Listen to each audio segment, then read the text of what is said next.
Hello my dear students, कैसे हो। मैं संदीप शर्मा और आप देख रहे हो मेरा यूट्यूब चैनल बिग्स इंस्टीट्यूट, जिस पे आपका स्वागत है। जो भी बच्चे मेरे चैनल पे नए हैं वो मेरे चैनल को सब्सक्राइब कर लें, और जिन्होंने अभी तक मेरे चैनल को सब्सक्राइब नहीं किया है वो भी मेरे चैनल को सब्सक्राइब कर लें। तो बच्चों, प्रीवियस क्लास में अपन विद्युत विभव और विभवांतर के बारे में पढ़ चुके हैं। अब अपन क्या कर रहे हैं कि 1/1 विद्युत क्षेत्र की तीव्रता, विद्युत विभव की अलग अलग राशियों के कारण गणना कर रहे हैं। तो आज का आपका जो टॉपिक है उस टॉपिक का नाम है बिंदु आवेश के कारण विद्युत क्षेत्र की तीव्रता।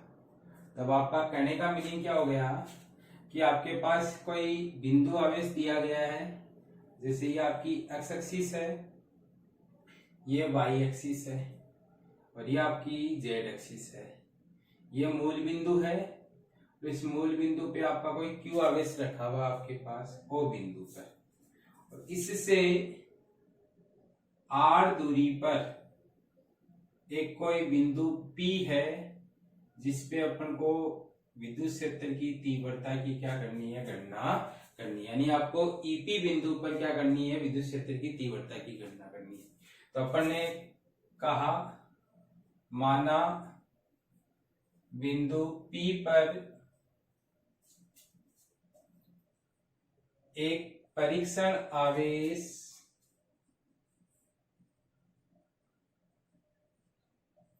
Q0 रखा हुआ है।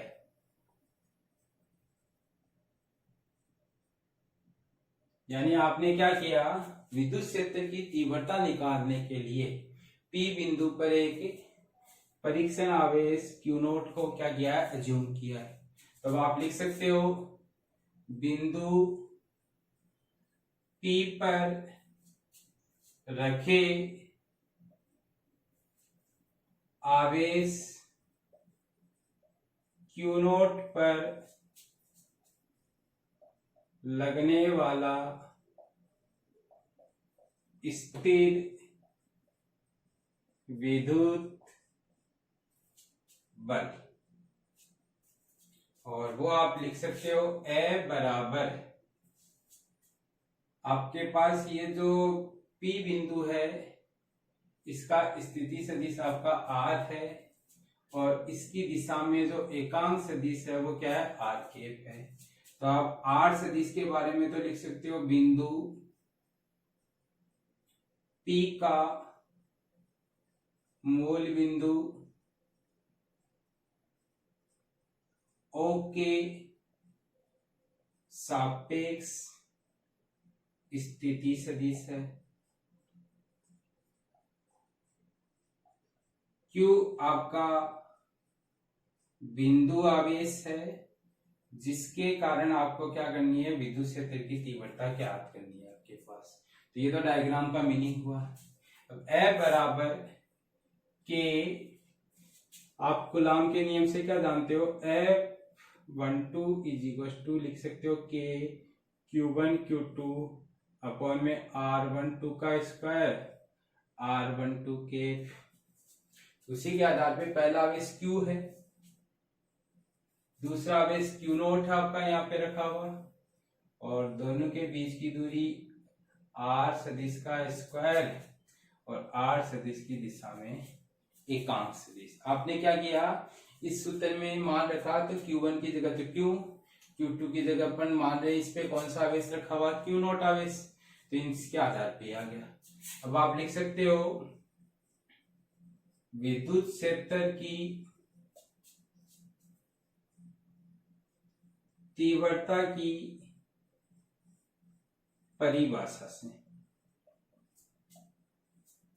और विद्युत क्षेत्र की तीव्रता की परिभाषा पर क्या है, E बराबर होता है आपका F अपॉन में Q0, और ये वाला F का मान अपन ने यहां रख दिया। तो आप यहां से ये कह सकते हो कि आपके पास जो E बराबर है वो निकल कर आया 1 अपॉन में Q0, ये वाला तो आपके पास ये है, और F की जगह रख दिया के Q0 अपॉन में R सदिश का square R cap. Q note से क्यू नोट तो काट सकते हो, और यहाँ से आपके पास ई सदिश बराबर निकल कर आया के क्यू अपॉन में आर सदिश के परिमाण का स्क्वायर आर कैप। इसी को आप ये भी लिख सकते हो 1/4 pi epsilon not Q upon में आर सदिश का स्क्वायर आर कैप। तो ये हो गई किसी बिंदु आवेश के कारण आर दूरी पर स्थित किसी बिंदु पर विद्युत क्षेत्र की तीव्रता। दोबारा से समझना बच्चों, ये अपने पास कोई मूल बिंदु है जिसपे आपका कोई क्यू बिंदु आवेश रखा हुआ है। इसके कारण पी बिंदु पर अपन को क्या करनी है, विद्युत क्षेत्र की तीव्रता ज्ञात करनी है। इस पी बिंदु की मूल बिंदु से स्थिति सदिश है आर और इसकी दिशा में एकांक सदिश है आर कैप। अब अपन ने विद्युत क्षेत्र की तीव्रता निकालने का सूत्र ये पढ़ा है बल बटा आवेश। तो बल निकालने के लिए अपन ने इस पी बिंदु पर एक आवेश अज्यूम किया है जो क्यू नोट आवेश इस पे रखा हुआ आपके पास। अब अपन जानते हैं कि इन दोनों के बीच का बल है वो कूलाम के नियम से आपके पास ही आ जाएगा। अब इस बल को यहाँ रखेंगे तो आपके पास कटने के बाद में ही आ गया। अब यहाँ से आप ये देख रहे हो कि दो कंडीशन बन सकती है। केस फर्स्ट आपका बन सकता है यदि Q आपका प्लस में हो यानी कि धनात्मक हो, तो बोल सकते हो आपका जो आर कैप है वो भी पॉजिटिव होगा। आर कैप पॉजिटिव का मीनिंग हो गया बाहर की ओर होगा, और बाहर की ओर होगा तो आप ये कह सकते हो कि ई सदिश बराबर या ई प्लस क्यू है वो निकल कर आया 1/4 pi epsilon not plus Q upon में आर सदिश का स्क्वायर आर कैप। इस लाइन का मीनिंग क्या है कि जो ई की दिशा है वो समांतर है किसकी दिशा के, आर कैप की दिशा के। तो आप ये कह सकते हो कि अगर आपके पास कोई प्लस क्यू आवेश दिया गया है और आपको ये बोला गया हो कि इसकी विद्युत क्षेत्र की दिशा किधर होगी, तो अगर मैंने बिंदु यहां लिया तो आपका ऐसे आएगा। अगर मैंने बिंदु यहां लिया तो आपका विद्युत क्षेत्र की दिशा इधर की ओर होगी। अगर यहां लिया तो विद्युत क्षेत्र की दिशा ऐसे होगी, और बिंदु अगर यहां लिया तो विद्युत क्षेत्र की दिशा यहाँ होगी। तो आप कह सकते हो कि प्लस आवेश का जो विद्युत क्षेत्र है वो बाहर की ओर होगा। तो आप लिख सकते हो आवेश से दूर, या इसी को बोल सकते हो बाहर की ओर। तो ये चीज ध्यान रखना बच्चों, अगर आपके पास आवेश है वो पॉजिटिव है तो विद्युत क्षेत्र बाहर की ओर होगा। यही अगर अपन क्या करें कि केस सेकंड बढ़ाएं, और केस सेकंड है वो अपन ने लिख दिया कि यदि Q आपका नेगेटिव हो, और Q नेगेटिव होने का मीनिंग आपके पास क्या हो गया कि आपका आर कैप है वो तो बाहर की ओर मिलेगा, और आपके पास E माइनस क्यू लिखोगे तो ये निकल कर आएगा 1/4 pi epsilon not minus Q upon में आर सदिश का स्क्वायर आर कैप। और इसी को आप ऐसे लिख सकते हो 1/4 pi epsilon not Q upon में आर सदिश का स्क्वायर माइनस आर कैप। अब इस लाइन का मतलब क्या हुआ, इस लाइन का मतलब ये हुआ कि अगर आपके पास आर कैप इधर है तो विद्युत क्षेत्र की तीव्रता आपके पास ऐसे होगी। तो आप ऐसे लिख सकते हो कि ये माइनस क्यू है, और आपका बिंदु अगर ऐसे रखा हुआ है तो इस पे विद्युत क्षेत्र ऐसे आएगा। अगर बिंदु ये इधर है तो विद्युत क्षेत्र ऐसे आएगा, अगर बिंदु इधर है तो विद्युत क्षेत्र ये ऐसे आएगा। तो इस तरीके से आप क्या देख रहे हो कि जो विद्युत क्षेत्र की तीव्रता की दिशा है वो प्लस आवेश की तो बाहर की ओर होती है, और माइनस आवेश की है वो किधर होगी, अंदर की ओर। और अंदर की ओर का मतलब क्या है, आवेश की ओर। तो बच्चों ये चीज ध्यान रखना कि अगर आपको कहीं विद्युत क्षेत्र की तीव्रता निकालनी हो प्लस के कारण तो आपके पास बाहर की ओर होगी, और माइनस के कारण निकालनी हो तो अंदर की ओर होगी। इसका एक एग्जाम्पल करा रहा हूं मैं आपको। एग्जाम्पल ये है कि ये आपके पास एक्स एक्सिस है और यहां आपके पास मैंने पहले तो प्लस क्यू रखा पहले एग्जाम्पल में, तो और दूसरे एग्जाम्पल में मैंने यही एक्स एक्सिस ली है पर आपका इस बिंदु पर माइनस क्यू आवेश रखा है। अब मैंने बोला आपको कि इधर भी ई कैप निकालो और इधर भी आपका ई कैप निकालो। ध्यान रखना ई कैप किसको निरूपित करेगा? ई कैप आपका विद्युत क्षेत्र की तीव्रता की दिशा को निरूपित करेगा। तभी अपन वहां पढ़ के आए हैं कि अगर प्लस आवेश है तो विद्युत क्षेत्र की तीव्रता बिंदु पर, जैसे मान आपको ये कहूं ये P बिंदु है, इस P बिंदु पर आपको ई कैप बताना आपका।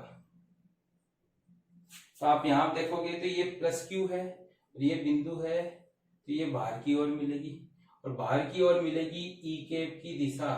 तो आप इसको ऐसे लिख सकते हो प्लस आई कैप आ गया। ऐसे अगर मैं यहां देखूं तो आपके पास विद्युत क्षेत्र की तीव्रता की दिशा ऐसे आएगी ई कैप की दिशा, और इसको आप ऐसे लिख सकते हो माइनस का आई कैप। तो आपको एक चीज ध्यान रखनी है, अगर कहीं प्लस आवेश दिया गया है तो विद्युत क्षेत्र बाहर की ओर मिलेगा, अगर माइनस आवेश दिया गया है तो विद्युत क्षेत्र क्या होगा? अंदर की ओर मिलेगा। तो ये तो आपके पास होगी बिंदु आवेश के कारण किसी बिंदु पर मिलने वाले विद्युत क्षेत्र की तीव्रता। कोई दिक्कत नहीं होनी चाहिए, दोबारा समझ लो। ये कोई प्लस क्यू आवेश दिया हुआ था, इससे r दूरी पर ये कोई P बिंदु था जिस पर अपन को विद्युत क्षेत्र की तीव्रता निकालनी है। इस P बिंदु पर विद्युत क्षेत्र की तीव्रता निकालने के लिए अपन ने माना है कि यहाँ P बिंदु पर कोई आवेश Q नोट रखा हुआ था। तो इस Q नोट आवेश पर इस Q आवेश के कारण जो बल लगेगा वो कूलाम के नियम से ये लिख सकते हैं। अब अपन विद्युत क्षेत्र की तीव्रता की परिभाषा ये जानते हैं, तो ये F का मान यहां रखते हैं तो 1/Q नोट तो ऐसा कैसा आता है, और F का मान Q नोट अपॉन R इस पर R कैप आ गया।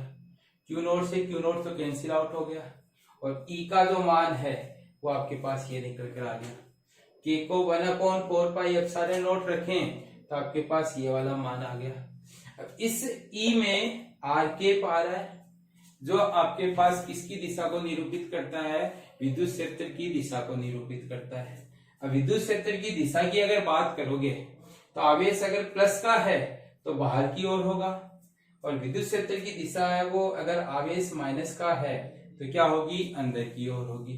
तो ध्यान रखना अगर प्लस आवेश है तो आर कैप के समांतर होगा, माइनस आवेश है तो आर कैप अगर बाहर की ओर है तो विद्युत क्षेत्र क्या होगा? अंदर की ओर होगा। तो बच्चों ये तो हो गई विद्युत क्षेत्र की तीव्रता की बात। अब इस सूत्र के आधार पे अपन क्या कर सकते हैं कि विद्युत क्षेत्र की तीव्रता के परिवर्तन को आरेख के रूप में क्या कर सकते हैं? निरूपित कर सकते हैं। यानी आप क्या कर सकते हो? इसका ग्राफ बना सकते हो, और ग्राफ आपको पूछ भी लेते हैं कि किसी बिंदु आवेश के कारण विद्युत क्षेत्र की जो तीव्रता है वो दूरी के साथ किस प्रकार परिवर्तित होती है, वो अगर अपन को निकालनी है तो अपन कैसे निकालेंगे? तो आप लिखोगे E का आरेख,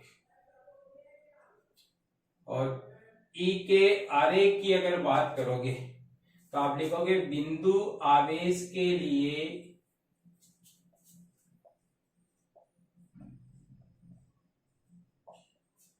विद्युत क्षेत्र की तीव्रता के सूत्र से, और सूत्र पढ़ के आए E बराबर 1/4 pi epsilon note Q upon में R सदिश का स्क्वायर R कैप। यहां से आप लिख सकते हो E का जो परिमाण है वो निकल कर आया 1/4 pi epsilon note Q upon में R स्क्वायर। अब अगर देखोगे तो पहला आरेख तो आएगा ई व क्यू के मध्य, यानी कि ई है वो क्यू के साथ कैसे चेंज होगा। तो अगर आप यहां से इस आरेख समीकरण को देखो तो मैंने क्या किया, एक साइड तो ई ले लिया और एक साइड क्यू ले लिया। अब इसको सूत्र के हिसाब से ये लिख सकते हो कि ई समानुपाती है क्यू के, और ई समानुपाती क्यू के अगर देखें, देखो डायरेक्टली समानुपाती है, तो आप ये कर सकते हो क्यू को बढ़ाएंगे ई बढ़ेगा, क्यू को कम करेंगे ई की वैल्यू कम होगी, तो आपका आरेख इस तरीके का बनेगा। और इस आरेख का यहाँ पे कोई कोण बनता है, तो आप लिख सकते हो ई क्यू आरेख का ढाल, और ई क्यू आरेख का अगर ढाल निकालना है तो ढाल बराबर होता है लंब बटा कर्ण, और ई बाई क्यू करेंगे तो ये निकल कर आएगा 1/4πε0 इंटू 1/r², और इसी को आप k/r² भी लिख सकते हो। और ढाल किसके बराबर होता है, tan थीटा के बराबर होता है। तो ये तो पहला आरेख है जब अपन ई और क्यू के बीच में ग्राफ बनाएंगे। दूसरा आपका जो आरेख है वो दूसरा आरेख बना सकते हो आप ई व 1/r² के साथ। तो अगर आप देखोगे तो इस सूत्र से लिख सकते हैं ई व्युत्क्रमानुपाती होता है r² के, तो आप एक साइड तो ले लो ई व आर के साथ है, सॉरी एक साइड तो r ले लिया, एक साइड अपन ने क्या ले लिया, e ले लिया। तो देखें तो e व्युत्क्रमानुपाती r² होने के कारण जैसे जैसे r बढ़ाएंगे e की वैल्यू कम होगी, r कम करेंगे e की वैल्यू बढ़ेगी, तो आपका आरेख बनेगा इस तरीके से, यानी कि इस तरीके से घटेगा आपके पास। तीसरा जो आता है वो आप बना सकते हो ई व 1/r² के साथ। तो ई व 1/r² का अगर अपन आरेख देखें तो यहां से आप एक साइड तो ले लो 1/r² और एक साइड ले लो ई। अब अगर देखोगे तो E = आपका 1/4πε0 इंटू 1/r²। इसको y बनाया, इसको m बनाया, इसको x बनाया। x तो है 1/r², और m आपके पास q/4πε0, और y आपका e के इक्वल। इसका आरेख भी आपका कैसा बन गया, इस तरीके का बन गया। अब यहाँ पे जो कोण बनेगा तो ध्यान रखना E व 1/r² आरेख का ढाल अगर आपको कभी पूछ ले तो इस आरेख का ढाल बराबर tan थीटा, और tan थीटा बराबर m लिख सकते हो, और इस m की जगह आपके पास क्या है q/4πε0, जिसको आप kq भी लिख सकते हो। तो बच्चों ध्यान रखना, आपको आरेख किसका पूछा गया वो जरूर ध्यान रखना है। अगर E और Q के बीच का आरेख है तो सरल रेखा है, E और 1/r² के बीच का आरेख है तो सरल रेखा है, और अगर E और R का आरेख पूछा गया तो आपके पास सरल रेखा ना बनके इस तरीके से क्या होगा, कम होगा आपके पास। तो ये आरेख की बात हो गई। अब यहाँ एक नोट आता है, और नोट आपको बोलता है माध्यम के अंदर विद्युत क्षेत्र, यानी यही अगर बिंदु आवेश आपका किस में रखा हुआ हो, माध्यम में रखा हुआ हो, तब कैसे विद्युत क्षेत्र मिलेगा वो निकाल रहे हैं। तो आप लिख सकते हो E निर्वात, और E निर्वात है वो आपके पास आ गया 1/4πε0 q/r², यानी ये वाला अपन किस में बता रहे हैं, निर्वात में बता रहे हैं, क्योंकि अपन जानते हैं कि जब ε0 आता है तो किसको निरूपित करता है, निर्वात को। अब यही अगर मैं ये लिख दूं E माध्यम, तो आप लिखोगे 1/4πε0 की जगह लिख दिया ε Q अपॉन में R स्क्वायर। अब ये समीकरण नंबर 1 है और ये समीकरण नंबर 2। ध्यान रखना, अगर माध्यम शब्द आ जाता है तो ई नोट की जगह इप्सिलॉन नोट की जगह क्या लिख देते हैं, इप्सिलॉन लिख देते हैं। अब मैंने क्या किया, आपका 1 डिवाइड बाई 2 किया, या 2 डिवाइड बाई 1 कर लो। 2 डिवाइड बाई 1 करेंगे तो आपके पास ई माध्यम अपॉन में ई निर्वात है, वो निकल कर आएगा आपके पास 1/4 pi epsilon note Q 1/4 pi epsilon Q upon में R स्क्वायर अपॉन में 1/4 pi epsilon note Q upon में R स्क्वायर। क्या किया आपने, पहले माध्यम का मान रख दिया और फिर आपने निर्वात का मान रख दिया। Q अपॉन R स्क्वायर से Q upon R square cut के 1/4 पाई से 1/4 पाई कट गया। ये एप्सिलॉन नोट ऊपर चला गया, एप्सिलॉन नीचे आ गया, तो एप्सिलॉन नोट अपॉन में एप्सिलॉन।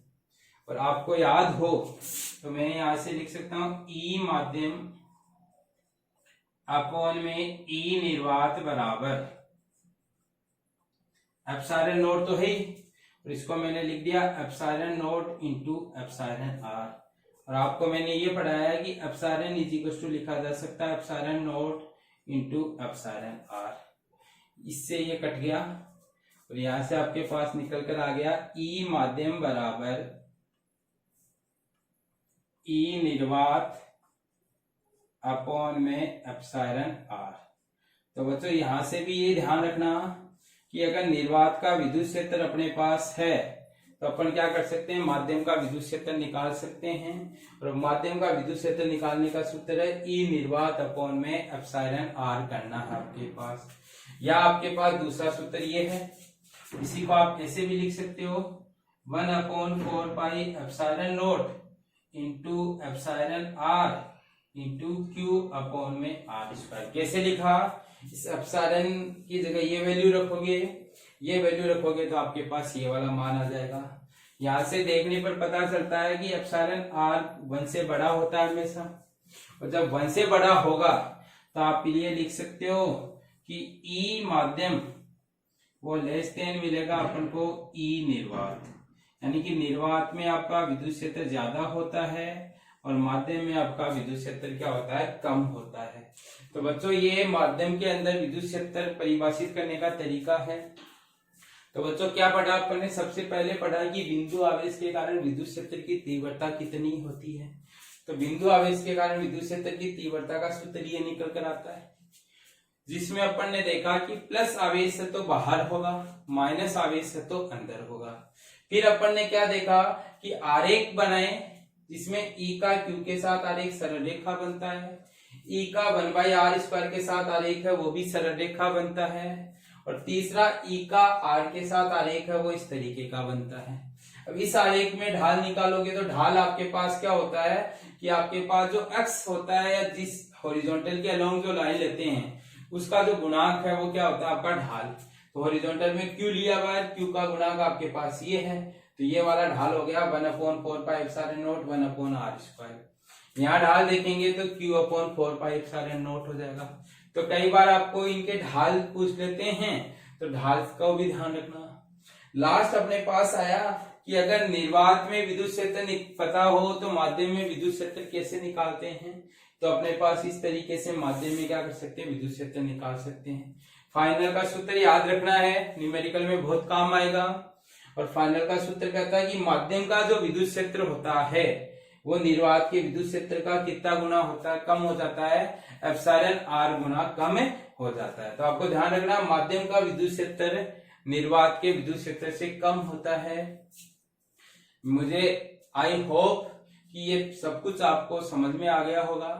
फिर भी अगर किसी बच्चे को किसी तरीके की कोई प्रॉब्लम रह जाए तो कमेंट सेक्शन में कमेंट करके पूछ सकता है, या व्हाट्सएप नंबर दिए हुए हैं डिस्क्रिप्शन में, उन पे भी क्या कर सकता है वो कमेंट करके डायरेक्ट व्हाट्सएप करके पूछ सकता है। जो भी बच्चे मेरे चैनल पे नहीं है वो चैनल को सब्सक्राइब करना ना भूलें, और वीडियो को देखने के बाद में वीडियो को लाइक भी कीजिए, और लाइक करने के साथ साथ शेयर भी कीजिए। Thank you.